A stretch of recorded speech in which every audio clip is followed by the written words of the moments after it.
A gente sentia que tava na hora de ou de desistir ou de adotar.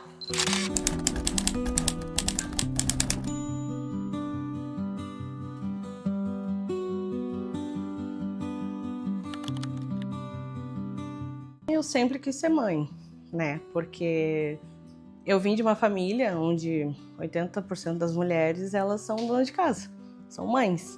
Então eu tinha 3 bonecas, uma se chamava Lu, outra Lulu e a outra Ana Lua.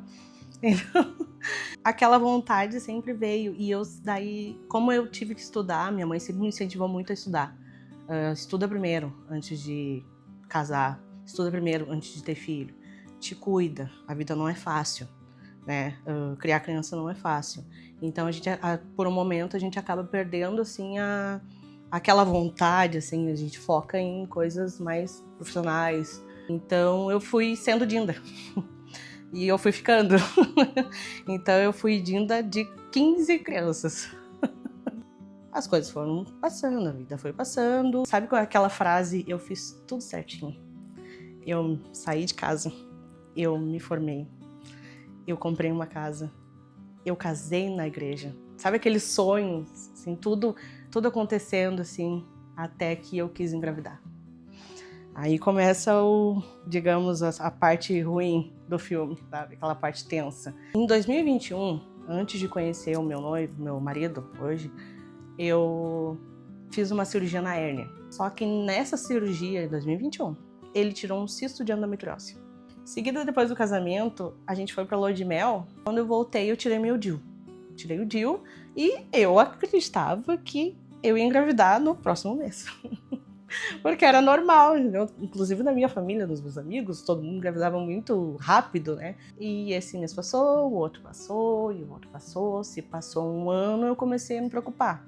Eu fui procurar o meu médico novamente e ele só dizia assim: te acalma, tu tá muito ansiosa. Te acalma, tu é nova. Isso eu tava com 29.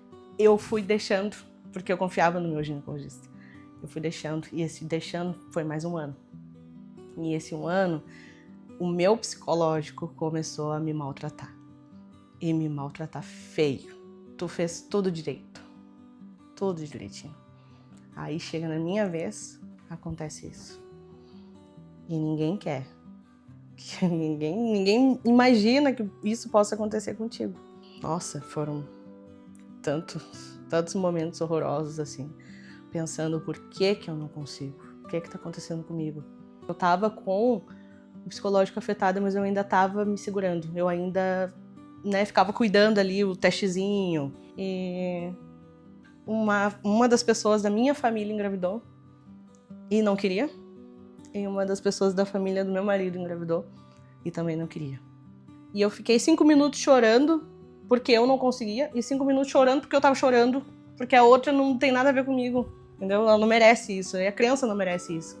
E nisso eu tinha muitas cólicas. Muitas cólicas. Cólicas, assim, ó, absurdas que a gente sempre pensa que é normal. Aí eu fui procurar um ginecologista, cheguei no meu ginecologista que encontrou a endometriose na primeira vez que ela enfiou a mão e mexeu, ela só encostou assim e eu já gritei. Nossa senhora, gurias, eu tinha endometriose no útero, eu tinha endometriose nos ovários. Um dos meus ovários, o esquerdo, ele estava colado já, de tanta aderência. No estômago, eu tinha no perímetro e no reto. Então, tinha por tudo, tava espalhado. E daí a gente fica pensando, poxa vida, olha o tempo que eu perdi. Por que tu não falou que poderia ser alguma coisa? Fiz a cirurgia em março de 2025 e aquela esperança volta.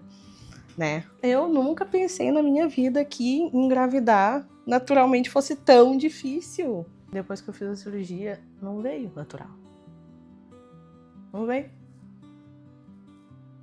Se passaram 8 meses e eu voltei no meu ginecologista. Tanto eu quanto ele, quanto todo mundo ali se assustou porque a endometriose voltou. As esperanças foram lá embaixo, a fé, sabe, acabou de vez. Até que um dia eu positivei um teste.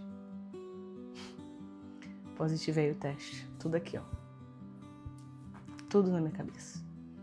Passei uma semana falando com a barriga.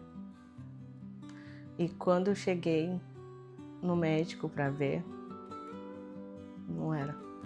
Ele ainda falou assim, bem nessas palavras: tu não tá grávida. Teu corpo tá com endometriose de novo. E naquele dia eu deitada, chorando, porque mais uma vez tinha vindo a menstruação. Tinha voltado a menstruação. Meu marido deitou aqui, assim em mim. E eu senti as lágrimas dele aqui, ó. Tanto eu quanto ele, quanto nós, já estávamos esgotados. Foi então que eu conversei com uma prima minha. E ela tinha também esse problema. E ela fez a fertilização in vitro. E ela tinha feito com o Dr. Link. Eu cheguei aqui assim, ó, lá embaixo, chorando, com vergonha. E eu saí daqui assim, ó, com a esperança. E tudo depois daquele momento começou a andar, começou a funcionar. Eu vim aqui em agosto e em setembro a gente fez a punção. Conseguimos 10 óvulos maduros. 10 óvulos maduros. E desses 10 óvulos a gente conseguiu 6 embriões. Saudáveis, bonitos, maravilhosos.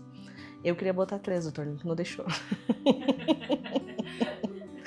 Ele disse que, porque corria perigo, né? Eles são muito honestos, eles falam o que realmente, falam todos os riscos, tudo, né?